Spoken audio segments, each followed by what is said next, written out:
Bonjour à tous, c'est le Père Jean-Marie Luc. Nous nous retrouvons pour cette émission Sermon sympa.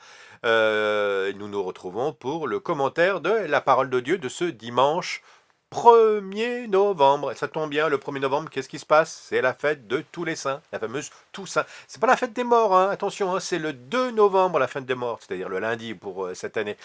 Et non, ce dimanche, nous fêtons la fête de tous les saints. La parole de Dieu était incroyable et d'une force. Et tout de suite, je vous propose de la découvrir. Mais peut-être juste avant que je vous la lise, que je vous la donne, sachez que pendant ce confinement, évidemment, je viendrai vous rejoindre très régulièrement. Donc sur Instagram, pour prier avec vous chaque soir à 21h. Prière du soir, une petite dizaine de chapelets, acte de contrition. Je vous bénis et hop, pas au lit, pas forcément, puisque vous pouvez faire un bon film, des jeux de société avec votre famille, ou ce que vous voulez, lire un bon bouquin, ou aller au lit si vous êtes trop fatigué, c'est peut-être le moment de récupérer. En tout cas, prière du soir, 21h, tous les soirs.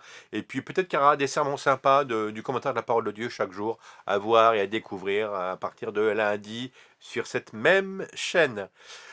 Quelle époque on vit! Et la parole de Dieu, je vous assure, de ce dimanche prend une force. Vous savez, c'est heureux, heureux, heureux, heureux, heureux. C'est la fameuse Jésus qui vient, qui monte sur la montagne. C'est les fameuses béatitudes, c'est ça. Jésus monte sur la montagne et il fait asseoir tout le monde. Il y a ses disciples qui s'approchent de lui. Donc on sent bien qu'il y a quelque chose qui se passe. Il y a tout un conditionnement. Et aujourd'hui, on vient écouter cette parole parce que on en a besoin, quoi. Pratiquement, on écoute Jésus nous dire heureux ceux qui sont confinés, euh, car ils vont pouvoir préparer ce temps de l'Avent et ce temps de Noël. Heureux ceux qui sont malades, parce qu'ils vont pouvoir. Oh, oui, oui, il y a des trucs, mais on se dit, mais peut-on être heureux face à un malheur? Surtout que là, on peut rajouter encore une autre béatitude, ceux qui sont persécutés, avec ce qui s'est passé par rapport à ce sacristain, ces dames qui sont venues prier dans une église, et ce soir, on vient d'entendre parler encore d'un d'autres attentats sur Lyon. Franchement, il y a comme une angoisse, une peur, et c'est pour ça que quand Jésus dit heureux les pauvres de cœur, mais moi je me mets tellement avec ces gens qui étaient venus prier, puis qui, ou qui sont des hommes et des femmes d'église, quoi, des sacristains, des femmes priantes, des prêtres, bref, des gens qui viennent prier, qui aiment Jésus et qui sont innocents. Enfin, vous voyez bien, il n'y a absolument rien à voir avec des soldats.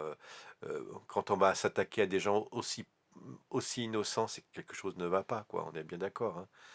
Eh bien, ces artisans de paix, là, Jésus lui dit, heureux les pauvres de cœur, car le royaume des cieux est à eux. Heureux ceux qui pleurent, ils seront consolés. Je trouve que brusquement, ces béatitudes nous aident, nous consolent. Ça suffit même enfin, c'est vraiment, je trouve, le médicament, le baume par rapport à la cicatrice et à la plaie, une plaie ouverte qui nous fait tellement mal, quoi. Heureux les doux, car ils recevront la terre en héritage.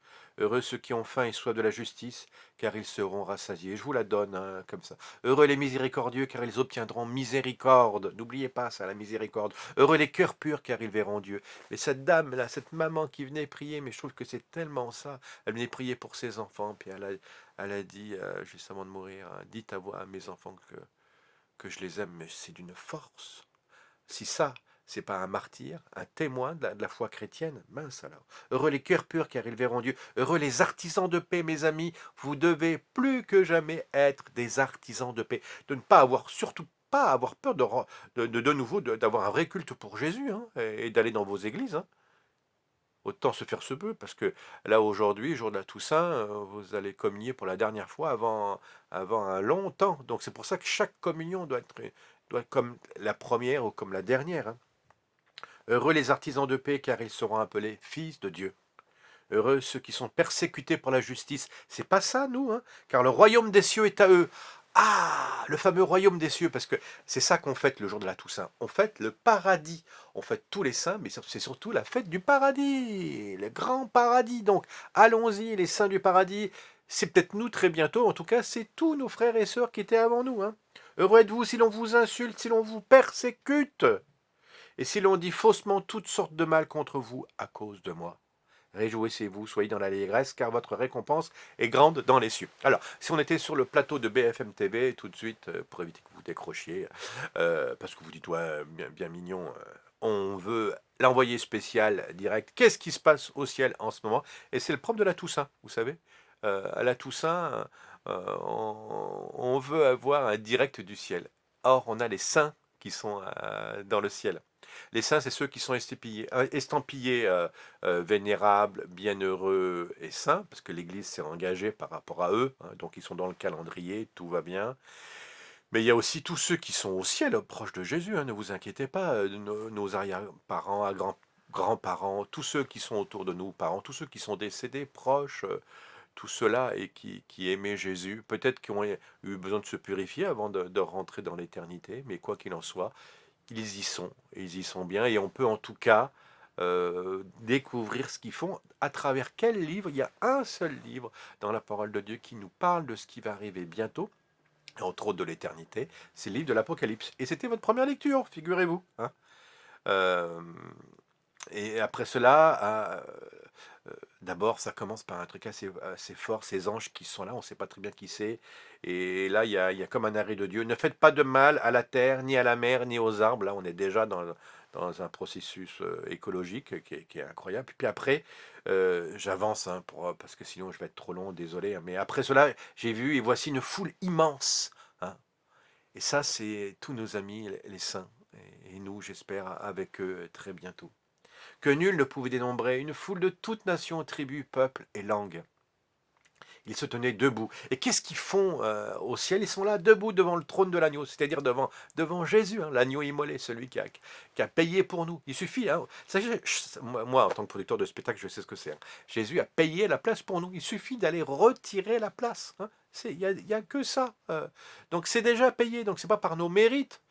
Même le martyr d'ailleurs, si vous êtes appelé à vivre le martyr un jour, ça sera comme en communion avec Jésus, en participation, parce que lui nous invite à vivre la même chose que ce qu'il nous, que lui-même, Dieu a vécu sur cette terre. Et au ciel, voilà, nous sommes en direct du ciel, toute cette foule, qu'est-ce qu'elle fait? Elle s'écrie d'une voix forte. Le salut appartient à notre Dieu qui siège sur le trône et à l'agneau. Voilà, gloire à Dieu, gloire à l'agneau. Et c'est pour ça qu'on vient sur cette terre chanter gloire à Dieu à chaque messe. On a tellement besoin de la messe. Et si vous ne pouvez pas la suivre en direct parce que vous êtes confiné, vous la suivrez par les réseaux sociaux, que sais-je, mais vous la suivrez avec une grande ferveur. Tous les anges se tenaient debout devant le trône, et puis ils disent Amen, Amen, louange, gloire et sagesse et action de grâce, honneur et puissance. C'est fort, hein? Puissance et force à notre Dieu pour les siècles des siècles. Amen.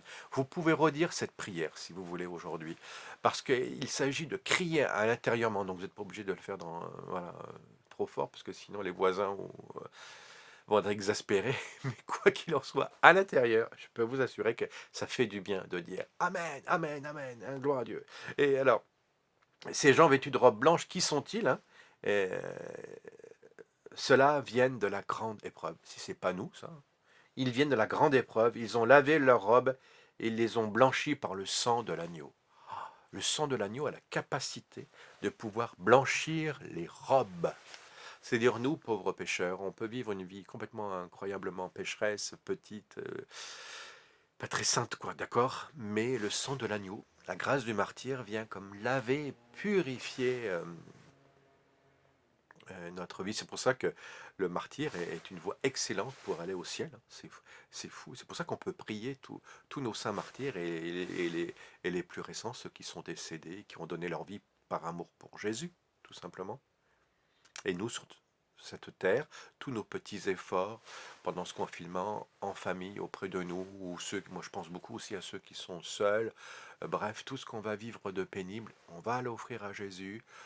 On va l'offrir aussi pour la conversion des pécheurs, la conversion aussi de nos bourreaux, et la conversion de tous ceux qui nous veulent du mal, et tous ceux qui veulent du mal au Christ. On participe avec tous nos frères et sœurs persécutés sur cette terre. Pour le moment, chaque fois qu'on parlait de persécution, on parlait des pays très lointains. Ben maintenant, c'est chez nous. On comprend mieux que derrière, il y a comme une haine du démon face aux amis de Jésus. Et pourtant, il n'y a pas plus pacifique qu'un chrétien, mais qui vient contre vents et marées, rappeler que seul l'amour est victorieux. Alors, bonne fête de la Toussaint à chacun d'entre vous. N'ayez pas peur. N'ayez pas peur. Parce que rien ne peut nous arriver sur cette terre, hein. Que rien ne t'agite, que rien ne t'effraie. Tout passe. Dieu seul subsiste et le ciel nous est promis. Très bonne fête de la Toussaint à chacun d'entre vous.